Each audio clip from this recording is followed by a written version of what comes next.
Welcome to our channel. उम्मीद करता हूँ आप सब अच्छे होंगे और आप लोगों की रिवीजन अच्छी चल रही होगी। तो आज हम करने वाले हैं गाइस समास। ठीक है, हमने कल संधि पढ़ा था, आज हम समास पढ़ने वाले हैं और इसको भी जल्दी जल्दी से ख़त्म करेंगे। ठीक है, आइए चलो पढ़ते हैं।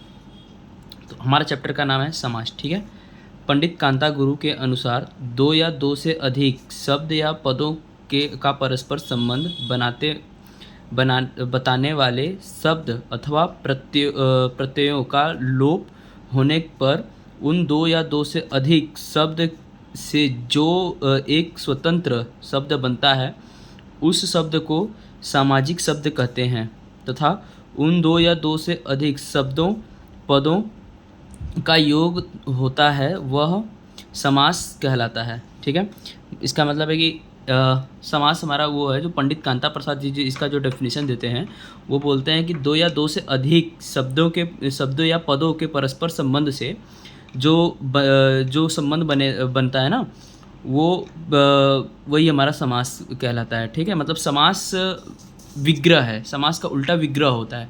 ठीक है, मतलब कि समास कोई शब्द जो है, जो अगर कोई शब्द है उसको जो विग्रह करना यानी कि उसको जो तोड़ना वही समास कहलाता है। ठीक है, आइए देखते हैं कैसे ना। तोड़ना या जोड़ने को ही समास कहते हैं। ठीक है, जैसे पीला है वस्त्र जिसका यानी पीताम्बर ना, यहाँ पे देखो ये है वस्त्र जिसका लगा दिया गया है ना, तो पीताम्बर हो गया। इसका मतलब ये पूरा शब्द है, इसको मिला करके पीताम्बर कर दिया गया है। ठीक है, उसी तरह जल में मग्न, तो जलमग्न छोटा कर देना मतलब मिला देना, या इसको अगर कभी हो सकता है ये भी मिला आ जाए तो इसको तोड़ना, या ये लिखा आ जाए तो इसको मिला देना, यही हमारा समास होता है। उपर्युक्त उदाहरण में आपने देखा कि कैसे दो या दो से अधिक शब्द या पदों को संक्षिप्त करने के साथ साथ पूर्ण अर्थ विदित हो रहा है यही प्रक्रिया समास कहलाती है तथा इस प्रक्रिया से बने शब्द पीताम्बर और जलमग्न सामाजिक शब्द कहलाते हैं। समाज विग्रह। ठीक है, ये विग्रह देखते हैं अब। समास विग्रह क्या है? समस्तया समास युक्त पद के सभी पदों के पृथक पृथक पृथक किए जाने की विधि या प्रक्रिया समास विग्रह या व्यास कहलाती है। ठीक है, मतलब कि समस्त पद को हो या समास युक्त पद हो, ठीक है, उनको जो तोड़ने का काम करता है वही को हम समास विग्रह कहते हैं, उस प्रोसेस को ही समास विग्रह कहते हैं। जैसे कि यहाँ पे देखिए, जैसे घन श्याम, घन की तरह श्याम है जो। ठीक है, माता पिता, माँ बाप, माँ और बाप। ठीक है, यही है तोड़ने का, बस खाली है कि अर्थपूर्ण से वो टूटे, जब वो तोड़ा जाए तो उसका अर्थ सही निकले। ठीक है, और यहाँ पे है समास के प्रकार। समास के जनरली 4 प्रकार होते हैं। ठीक है, लेकिन तत्पुरुष के 2 हो जाते हैं, तो जिसके कारण से टोटल ये 6 प्रकार हो जाते हैं, है ना। तो समास के आप 6 प्रकार याद रखेंगे। ठीक है, तो जो समास के जो अगर पूछा जाए कि समास के कितने प्रकार हैं तो आप 6 बताएंगे। यहाँ पे आइए देखते हैं। पहला है आपका अव्ययी भाव समास। वह समास जिसमें पहला पद या खंड प्रधान हो और सामाजिक पद अव्यय हो जाए, अव्ययी भाव समास कहलाता है। अव्ययी भाव समास से संबंधित प्रमुख तथ्य। ठीक है, सामाजिक पद या समस्त पद अव्यय की भक्ति प्रयुक्त होता है। संस्कृत में अव्ययी भाव समास के लिए एक आवश्यक है कि प्रथम पद अव्यय ही हो और है, परंतु हिंदी में पूर्व पद अव्यय के अतिरिक्त संज्ञा या विशेषण भी हो सकता है। जैसे भरपेट, हाथों हाथ, हर घड़ी में क्रमशः भर अव्यय है, हाथों संज्ञा है और हर विशेषण है। ठीक है, अव्ययी भाव समास केवल 2 पदों से ही बनता है। पहला पद को पूर्ण पद और दूसरे पद को उत्तर पद कहते हैं। दोनों पदों का अनुक्रम निम्नानुसार होता है। ठीक है, जैसे कि यहाँ पे अव्ययी भाव जो है, अव्ययी भाव का प्रथम पद और दोनों पद ही यहाँ पे प्रधान होता है, ठीक है। जिसमें पहला पद प्रधान होगा, इसमें पहला पद ही प्रधान होता है अव्ययी भाव में, ठीक है। इसको मैं आप यहाँ पे बहुत ज़्यादा ऐसे लंबा चौड़ा है, लेकिन अगर मैं आपको अपने शॉर्ट नोट से बताऊँगा ना, तो आप ये बहुत ज़्यादा ईजिली समझ सकते हो, ठीक है। ये बहुत ज़्यादा ऐसा लंबा चौड़ा इस पर लिखा हुआ है, इतना डिटेल लिखने की यहाँ पे ज़रूरत थी नहीं। पहला पद संज्ञा, दूसरा पद अव्यय, परंतु समस्त पद अव्यय, जैसे जीवन, पर्यटन, और उसके बाद से ये हो जाएगा आपका वर्ष भर आदि। दोनों पद संज्ञा किंतु समस्त पद अव्यय, जैसे कानो कान, रातों रात आदि। पहला पद अव्यय, दूसरा पद संज्ञा तथा समस्त पद अव्यय, जैसे ये तो आधा ही लिखा है, जीवन, यथासाध्य, ठीक है। द में हो जाएगा आपका दोनों पद अव्यय तथा समस्त पद भी अव्यय, जैसे पहले पहल, बीचों बीच आदि। और द्विरुक शब्द, दो बार कहा हुआ शब्द, बहुधा अव्ययी भाव ही होते हैं, जैसे घर घर, पहल पहल, पल पल, ये सब अव्ययी भाव का ये लास्ट है।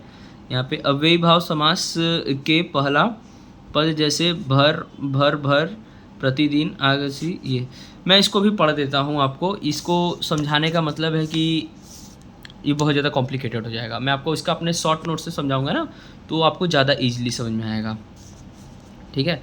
फिर भी आपको भी दिखाता हूँ। जैसे जिस समास के अंतिम तथा उत्तर पद प्रधान होता है उसे तत्पुरुष समास कहते हैं। इस समास में पूर्व पद गौड़ होता है तथा दोनों पदों के बीच का कारक चिन्ह लोप होता है, जैसे राजपुत्र, राजा का पुत्र, नेत्रहीन, नेत्र से हीन। तत्पुरुष समास के 6 भेद हैं, ठीक है। तत्पुरुष समास के टोटल 6 भेद हैं। जैसे कि आपका यहाँ पे हो जाएगा पहला कर्म तत्पुरुष, करण तत्पुरुष, संप्रदान, आपदान और संबंध, और फिर उसके बाद अधिकरण, ठीक है।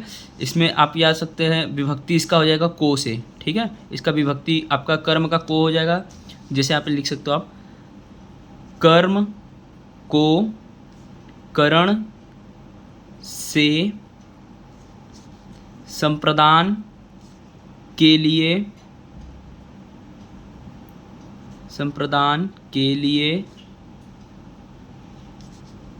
आपदान से, यहाँ पे लिख लेंगे साइड में, संबंध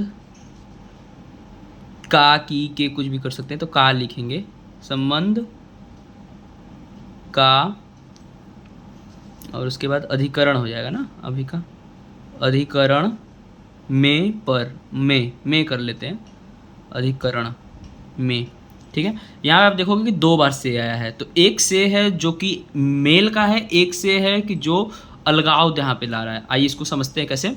तो यहाँ पे कर्म का देखिए है कि कर्म को विभक्ति इसका को होगा, ठीक है, कर्म का को से होगा, यानी इस कर्म में, इस कर्म कारक की विभक्ति को का लोप होता है, मतलब कि जोड़ता है ना, जैसे कि दो लोगों के मिलाव को करता है, दो लोगों के बीच के रिश्ते को बताएगा, जैसे कि मुंह तोड़, मुंह को तोड़ ना, प्रति उत्तर, ठीक है। मुंह को तोड़, मुंह को जो है जोड़ा जा रहा है तोड़ से, तो मुंह को तोड़ा जा रहा है, किसको तोड़ा जा रहा है, यहाँ पे मुंह को तोड़ा जा रहा है, तो ये है होगा। कर्ण का से विभक्ति होगा, से के द्वारा, ठीक है, के द्वारा। जैसे इसमें कर्ण कारक के विभक्ति से के द्वारा का लोप है, जैसे उदाहरण में ईश्वर दत्त, ईश्वर द्वारा दिया हुआ, ठीक है, ईश्वर द्वारा। यहाँ पे देखिए आपको मेल बताया जा रहा है, यहाँ पे अलग नहीं किया जा रहा है, यहाँ पे मेल बताया जा रहा है, ठीक है।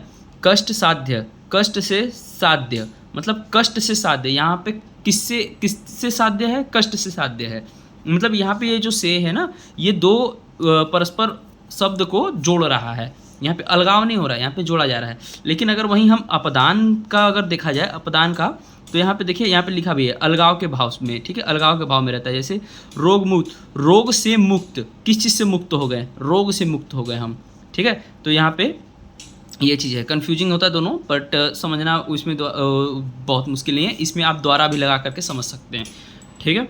बाकी संप्रदान तत्पुरुष हो जाएगा यहाँ पे आपका के लिए, ठीक है। यहाँ पे जैसे कन्या विद्यालय, कन्या के लिए विद्यालय ना, हथकड़ी, हाथ के लिए कड़ी, इसी तरह से इसको आप समझ सकते हैं। बाकी आप संबंध तत्पुरुष पे देखेंगे, यहाँ पे का के की, मतलब का के की का लोप होगा और उससे संबंध बनाया जाएगा, ठीक है। जैसे विद्याभ्यास ना, विद्या का अभ्यास, राजपुत्र, राजा का पुत्र, ठीक है, इस तरीके से। उससे फिर उसके बाद होगा अधिकरण तत्पुरुष, ठीक है। अधिकरण तत्पुरुष में आपका में का लोप होगा, में और पर का। तो यहाँ पे देखते हैं स्नेह, स्नेह मंग, स्नेह में मंग, स्नेह में मंग, मतलब इसमें लोप में से आ रहा है तो स्नेह में मंग होगा, ठीक है। और यहाँ पे आपका होगा तत्पुरुष समास के अन्य भेद ना, तो अन्य भेद और देख लेते हैं क्या क्या है। तो एक हो जाएगा आपका अंकुल तत्पुरुष समास। इस समास में प्रथम पद में विभक्ति का लोप न होकर प्रथम पद में भी सहमति का समाहित होती है। उदाहरण में आपका हो जाएगा यहाँ पे युधिष्ठिर, युद्ध में स्थिर, मानसीज, मन में उत्पन्न, ठीक है। खेचर, आकाश में विचरण करने वाला, मतलब यहाँ पे देखो आप अलग ही चीज़ आ रहा है, ठीक है, यहाँ पे अलग ही अर्थ निकल रहा है। और यहाँ पे देखिए ये है एक नग तत्पुरुष, जहाँ पे मतलब नकारने का आ जाए या तो उसका पहला शब्द अ आ जाए, इस तरीके से है। हालांकि ये दोनों चीज़ ज़्यादा पूछता है नहीं, बट इसको डेफिनेशन के तौर पे पूछ लेता है, बाकी इससे आपको शब्द बनाने तोड़ने नहीं आएगा। आपका फिर तीसरा आ जाएगा, आपका भेद हो जाएगा, तीसरा भेद कर्म धारण, ठीक है। कर्म धारण, जब समस्त पद का उत्तर पद प्रधान होता है, पूर्व पद उत्तर पद विशेषण विशेष्य अथवा उपमान उपमेय संबंध होता है, तो वह कर्म धारण समास हो कहलाता है, ठीक है। जैसे कि जब समस्त पद प्रधान होगा, ठीक है, समस्त उत्तर पद जो है वो प्रधान होगा और पूर्व पद का उत्तर पद के विशेषण विशेष्य अथवा उपमान उपमेय संबंध होगा, तो वह क्या कहलाएगा, कर्म धारण। आइए देखते हैं कैसे। अर्थात इस समास में एक पद विशेषण तथा दूसरा पद विशेष्य उत्तर पद होता है तथा उत्तर पद में प्रधानता होता है। इस समानाधिकरण तत्पुरुष की भी कहते हैं, क्योंकि विग्रह पर इसके दोनों पद का खंड एक ही विभक्ति या कारक में होता है, ठीक है। जैसे महादेव, महान है जो देव, ठीक है। यहाँ पे देखो आप, ये जो है ये आपका उत्तर पद का आपका प्रधान हो जाता है, ठीक है। बाकी आपका उसको बनाया जा रहा है, उससे विशेषण विशेष्य से बनाया जा रहा है, ठीक है। परमेश्वर, परम है जो ईश्वर, ठीक है, इस तरीके से। द्विगुण समास, ठीक है। द्विगुण देखिए यहाँ पे दो गुण आपको देखने को मिल रहा है। बाकी आइए देखते हैं, द्विगुण नाम में दो गुण दिख रहा है। वह समास जिसका पहला खंड पूर्व पद संख्यावाचक विशेषण होता है तथा समस्त पद किसी समूह को का बोध कराता है, द्विगुण समास कराता है। मतलब जिसमें आपको संख्या का लोप मिल जाए, जहाँ पे आपको संख्या मिल जाए, संख्या जैसा, वह पद द्विगुण समास, ठीक है। जैसे चौराहा, चार राहों का समाहार, ठीक है। बाकी यहाँ पे देखिए अंगीठी, 8, नवग्रह 9, ठीक है, ये बस यही है। बाकी अब बहुब्रीहि पे आ जाते हैं। बहुब्रीहि भी आपका आसान है। जैसे जब समास में आए पूर्व पद या उत्तर पद को छोड़कर किसी अन्य शब्द या पद की प्रधानता हो, अर्थात समस्त पद की प्रधानता न होकर किसी अन्य पद की प्रधानता का संकेत हो, तो वह बहुब्रीहि समास कहलाता है। सरल शब्द में बहुब्रीहि समास में किसी पद की प्रधानता न होकर समस्त पद की सी अन्य पद की विशेषता बताती है। मतलब बहुव्रीहि में किसी पद का प्रधानता नहीं होता है, उससे एक तीसरा शब्द उत्पन्न होता है जो वो प्रधान होता है, ठीक है। उसमें तीसरा पद उत्पन्न होगा वो प्रधान होगा। जैसे त्रिलोचन, तीन है लोचन जिसके, अर्थात शिव। यहाँ पे ये देखो आपका ये आ गया तीसरा, ये होगा शिव, ये प्रधान होगा। नीलकंठ, नीला है कंठ जिसका, अर्थात शिव, ठीक है। इस तरीके से है आपका। बाकी द्वंद्व समास देखते हैं, है ना। द्वंद्व समास, जिस समस्त पद के दोनों पद प्रधान हो, दोनों संज्ञा या विशेषण हो, वह द्वंद्व समास कहलाता है, ठीक है। इसके विग्रह से दो पदों के मध्य और एव अथवा या लगता है तथा पहचान हेतु दो पदों में मध्य योजक चिन्ह का प्रयोग हुआ रहता है, उसे कहते हैं, ठीक है। जैसे द्वंद्व में आपका और लग जाए, एव लग जाए, अथवा लग जाए, या लग जाए, या तो फिर ये योजक चिन्ह लग जाए, सीधा पहचान जाना है कि वो क्या कहते हैं, आपका द्वंद्व समास है, ठीक है। जैसे राम लक्ष्मण, यहाँ पे आ गया राम और लक्ष्मण, ठीक है। यहाँ से ई से पहचान हो रहा है, योजक चिन्ह से पहचान हो जा रहा है। रात दिन, ठीक है, या रात या दिन, ठीक है, ये हो जा रहा है। बाकी द्वंद्व समास के भेद, द्वंद्व समास के मुख्यतः तीन भेद हैं। इतरेतर द्वंद्व समास, वह द्वंद्व समास जिसमें दोनों पद और से जुड़े हुए हो तथा प्रत्येक पद स्वर का अस्तित्व भी रखता हो, इतरेतर द्वंद्व समास कहलाता है, ठीक है। जिसमें आपका द्वंद्व समास जिसमें दोनों पद जुड़े रहते हैं और से जुड़े रहते हैं, वही आपका इतरेतर हो जाता है, ठीक है। बाकी अगला देखते हैं। जैसे गौरी शंकर, ठीक है, गौरी और शंकर, इससे आप पता चल जा रहा है गौरी और शंकर ना, दो लोग का नाम ही इसमें आप ज़्यादातर ले सकते हैं और किसी चीज़ को नहीं बता सकते आप इसमें, ठीक है। दूसरा आपका होगा समाहार द्वंद्व समास। समाहार का अर्थ है समूह या समिष्ट। इसमें ऐसे शब्द युग्म निर्मित होते हैं जिससे उसके पदों के अलावा कुछ और भी मिलता जुलता अर्थ निकलता है, समाहार द्वंद्व होता है, ठीक है। देखते हैं यहाँ समास के दोनों पद और समुच्चय बोधक से बिना प्रत्येक अस्तित्व रखे जुड़े होते हैं तथा समूह का बोध कराते हैं। उदाहरण रुपया पैसा, रुपया और पैसा, घर आंगन, घर और आंगन, ये सब मुझे नहीं लगता कि कहीं पूछा जाएगा, ठीक है। वैकल्पिक में जिस द्वंद्व समास में दो पदों में मध्य या अथवा आदि विकल्प सूचक अप्रत्यक्ष रूप से निहित या विद्यमान हो, उसे वैकल्पिक द्वंद्व समास कहते हैं। जैसे इनमें दोनों पद सामान्यतः विरोधी होता है। उदाहरण में पाप पुण्य, पाप या पुण्य, भला बुरा, भला या बुरा, लाभ लाभ, लाभ या अलाभ। अच्छा, यहाँ पे लाभ अलाभ लिखना चाहिए था ना, लाभ लाभ लिख दिया है तो पता नहीं, देखते हैं। इसी प्रकार से ये सारे हैं, आप ये सब का बना सकते हैं, ठीक है। बाकी मैं आपको अपना नोट्स दिखाता हूँ, फिर आपको डिसाइड करना, मुझे कमेंट में बताना कि बुक का ज़्यादा बेटर था या मेरा नोट्स का। तो ये रहा मेरा नोट्स, ठीक है, समास का, जो कि मैंने यहाँ पे सीधा मैंने देखो आप को बताया है।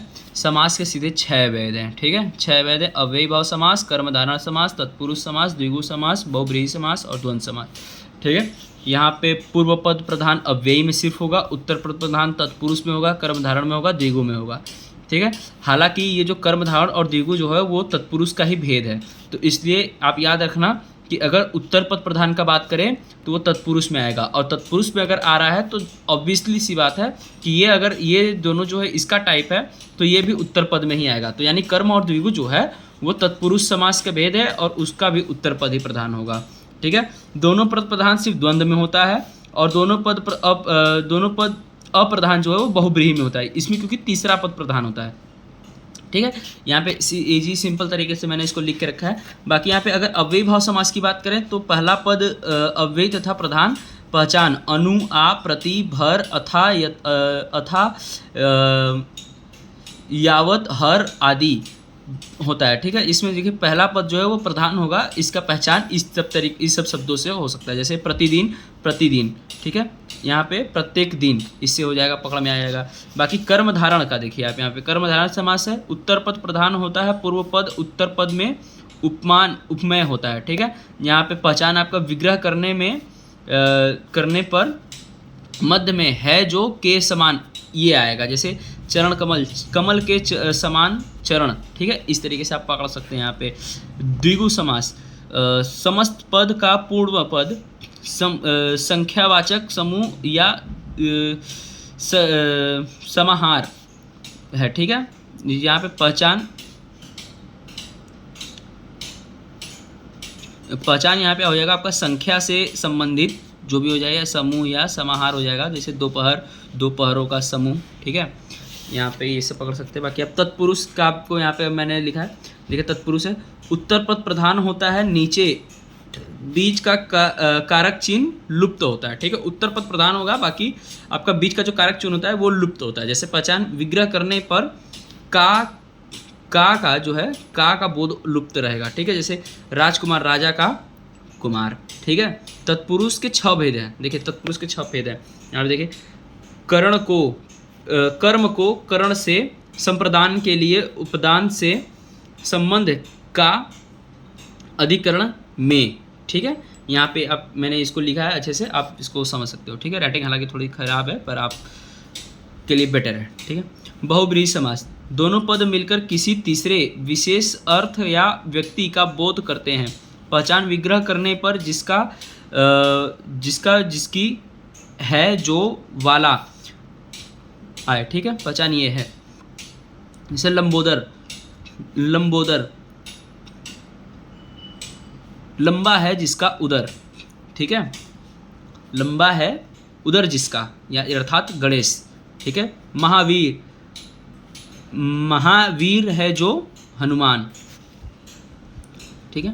यहाँ पे द्वंद्व समास, समस्त पद के दोनों पद प्रधान हो तथा योजक चिन्ह आए, ठीक है। पहचान विग्रह करने पर और एव या अथवा यथा योजक चिन्ह आए, ठीक है। जैसे नदी, नाले, योजक चिन्ह आए, नदी और नाले ये भी आया, तो इस तरीके से पहचान है। सो that's for today guys, I hope आप लोग को समझ में आया होगा।